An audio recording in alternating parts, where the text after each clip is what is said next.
হাতিয়ায় ইটভাটা শ্রমিক সর্দার রাশেদ মাঝি নামে একজনকে পিটিয়ে সর্বস্ব হাতিয়ে নিয়েছে সন্ত্রাসীরা। পরে আহত অবস্থায় তাকে উদ্ধার করে বাড়িতে নিয়ে আসে স্থানীয়রা।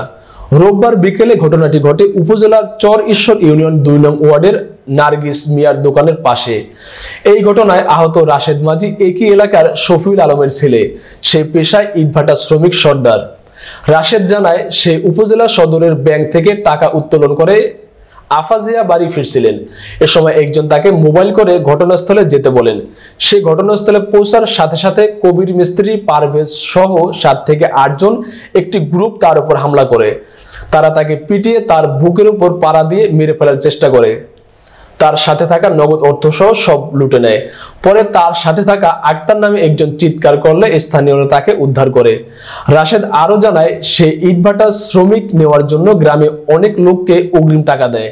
এদের মধ্যে একজন তার টাকা নিয়ে এবছর কাজে যায়নি। তাকে অনেক খোঁজাখুঁজি করেও পাওয়া যায়নি। তার সেই লোক এখানে আছে বলে একজন তাকে মোবাইল করলে রাশেদ ঘটনাস্থলে আসে। কিন্তু বিষয়টি সম্পূর্ণ পরিকল্পিত ছিল বলে জানান রাশেদ। এই ঘটনার পরে গ্রামের অনেক লোক রাশেদকে দেখতে তার বাড়িতে আসেন। তার শরীরের অনেকাংশে আঘাতের চিহ্ন রয়েছে। বুকের ব্যথায় সে কথা বলতে পারছে না। স্থানীয়রা জানান, পারভেজ সহ এই গ্রুপটি এলাকার বিভিন্ন অনিয়মের সাথে জড়িত। দিনে দুপুরে এভাবে মানুষের সর্বস্ব লুট করে নেয়, আতঙ্ক বিরাজ করছে। অভিযুক্ত কবির মিস্ত্রির সাথে বারবার মুঠোফোনে যোগাযোগ করার চেষ্টা করলে তা ব্যাহত নাম্বারটি বন্ধ পাওয়া যায়। এই বিষয়ে হাতিয়া থানা পরিদর্শক খোরশেদ আলম বলেন, এ বিষয়ে আহত রাশেদের পিতা থানায় একটি লিখিত অভিযোগ দিয়েছে। বিষয়টি তদন্ত করে আইনগত ব্যবস্থা গ্রহণ করা হবে।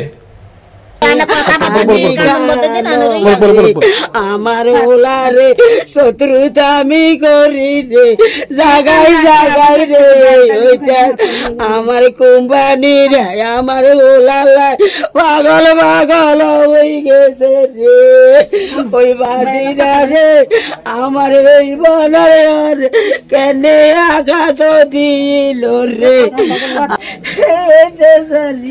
আমার মানাইকে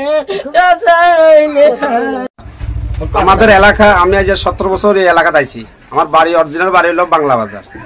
আমার এইখানে আইয়ার বয়সে কখনো শুনি না এই হিসাবে দিনে দুপুরিয়া একটা লোক যাইবো, গাড়ি দিয়ে যাইব, ফিডি টাকা লনি।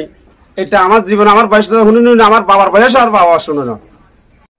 কবির মিস্ত্রি এবং তার ছেলে আর অন্যান্য লোকজন মিলে তারপরে তারে গাড়ি থেকে নামায় ফিডি ফাডি টাকা পয়সা যেটা ছিল সবকিছু নিয়ে গেছে। লগে চিৎকারের লগে লোকজন অনেক আসে। আবার পরে একজন এক একমি চলে গেছে, তখন আমি আর কাকারে গাড়িতে লই চলে আসি। কি বলতাম আপনার, এরা আমার আসার সময় ফিডি টাকা ধরেন আপনার এই ধরেন আমার গলা একটা চেন ছিল, হাতে সবের রিং ছিল, এগুলো নিয়ে গেছে। তারপর আপনার অনেকদিন পর্যন্ত এরা আমার থেকে টাকা চাইতেছে। আপনার আমি টাকা দিই না, আমি বিড়ি খুললে আমরা লোক নিই। ধরুন মানুষের একটা লোকের 1 লাখ টাকা 1.5 লাখ টাকা অ্যাডভান্স দিয়ে এরা বলতেছে আমাদেরকে দিতে হবে। কোটি কোটি টাকা রাখি আমি ইনকাম করি, আমার কাছে দেখে আমারও ডাইরেক্ট আপনার মারিয়ে লেবে ইয়ে করছে। আপনার এখানে একজনে বলতেছে রিফন্ড সারি দেবো, আমার বুকের মধ্যে ফাঁদি ধরেছে এভাবে রিফন্ড বলি একজন, আরেকজনে বলতেছে রিফন্ড সারি দিয়ে। আমি আপনার স্যার এমনি দেখিনি, তো আমার ডাইরেক্ট আপনার মারিয়ে আলাম উপরে। আপনার সাক্ষী, ও বলতেছে সাক্ষী রেখতে আপনার এখানে ডাইরেক্ট হাতিছে। আর আমাদের এলাকার লোকজন যাই ধরেন সবাই আমার উদ্ধার করে এনেছে এখান থেকে। এই আমার বুকে ব্যথা ভাই কথা বলতে পারে।